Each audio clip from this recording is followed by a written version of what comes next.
नमस्कार साथियों, स्वागत है आप सभी का हमारे YouTube चैनल लेटेस्ट नॉलेज में। आज हम संविधान से प्रस्तावना से जुड़े टॉप 10 क्वेश्चन आपके सामने लेकर आए हैं। तो चलिए शुरू करते हैं। पहला प्रश्न, निम्नलिखित में से वह शब्द कौन सा है जिनका समावेश 42वें संविधान संशोधन द्वारा की उद्देशिका में किया गया था। तो इसमें पहला ऑप्शन है धर्मनिरपेक्ष, लोकतांत्रिक, संप्रभुत्व संपन्न। तीसरा है लोकतांत्रिक धर्मनिरपेक्ष। चौथा है धर्मनिरपेक्ष गणतंत्र। तो आप इसका जवाब कमेंट में दे सकते हैं। इसका सही उत्तर होगा समाजवादी धर्मनिरपेक्ष। तीसरा ऑप्शन इसका सही हो जाएगा। चलिए दूसरे क्वेश्चन देखते हैं। भारतीय गणतंत्र है, इसका अर्थ क्या है? पहला ऑप्शन है सभी मामलों में अंतिम अधिकार जनता के पास है। दूसरा ऑप्शन है भारत में संसदीय शासन व्यवस्था है। तीसरा, भारत में वंशानुगत शासन नहीं है। चौथा है भारत राज्यों का एक संघ है। तो इसका सही आंसर होगा भारत में वंशानुगत शासन नहीं है। तीसरा ऑप्शन इसका सही हो जाएगा। चलिए अगला तीसरा नंबर का क्वेश्चन देखते हैं। भारतीय संविधान को कब संविधान सभा द्वारा अंगीकृत किया गया? 26 नवंबर 1949 को, 15 अगस्त 1949 को, 2 अक्टूबर 1949 को, 15 नवंबर 1949 को। तो इसका सही जवाब होगा 26 नवंबर 1949 को। पहला ऑप्शन इसका सही हो जाएगा। चौथा क्वेश्चन की बात करते हैं हम। 42वें संविधान संशोधन अधिनियम 1976 द्वारा प्रस्तावना में किस शब्द को नहीं जोड़ा गया? पहला ऑप्शन हो जाएगा धर्मनिरपेक्ष।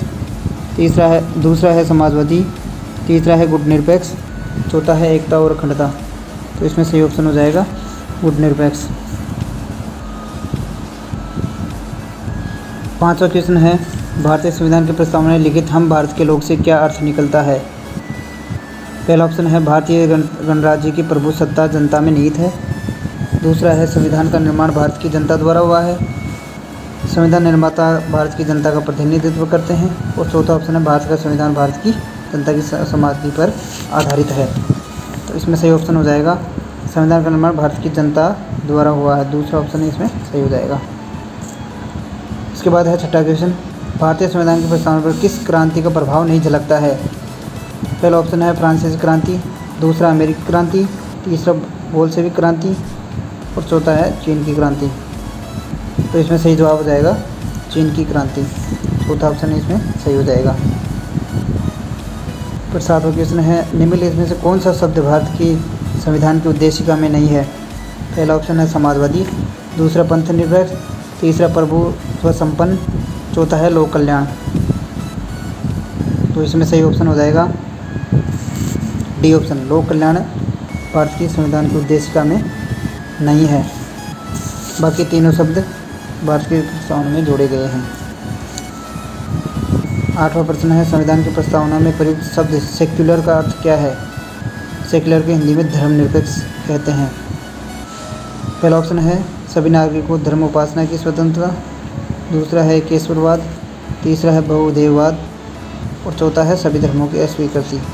तो हमारे देश में सभी धर्मों की उपासना की स्वतंत्रता दी गई है, जो कि हमारे मूल अधिकारों में शामिल है। तो इसमें पहला ऑप्शन हो जाएगा ए।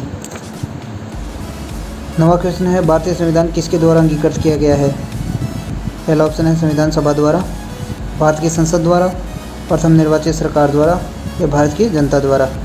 तो इसमें जो सही ऑप्शन होगा वो आएगा इसमें भारत की जनता द्वारा। डी ऑप्शन सही हो जाएगा। चलिए लास्ट क्वेश्चन है इस आज का।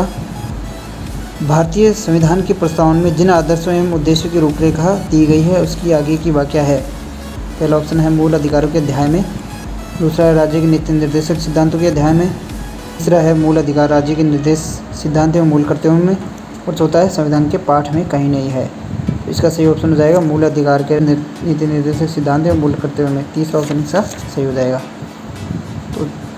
तो दोस्तों ये थे आज के टॉप 10 प्रस्तावना से संबंधित क्वेश्चन जो लगभग हर एग्ज़ाम में पूछे जाते हैं। मिलते हैं इसके नेक्स्ट टॉपिक में। अगर आपको ये वीडियो अच्छा लगा है तो आप लाइक, शेयर और सब्सक्राइब ज़रूर करें और कमेंट करना ना भूलें। धन्यवाद।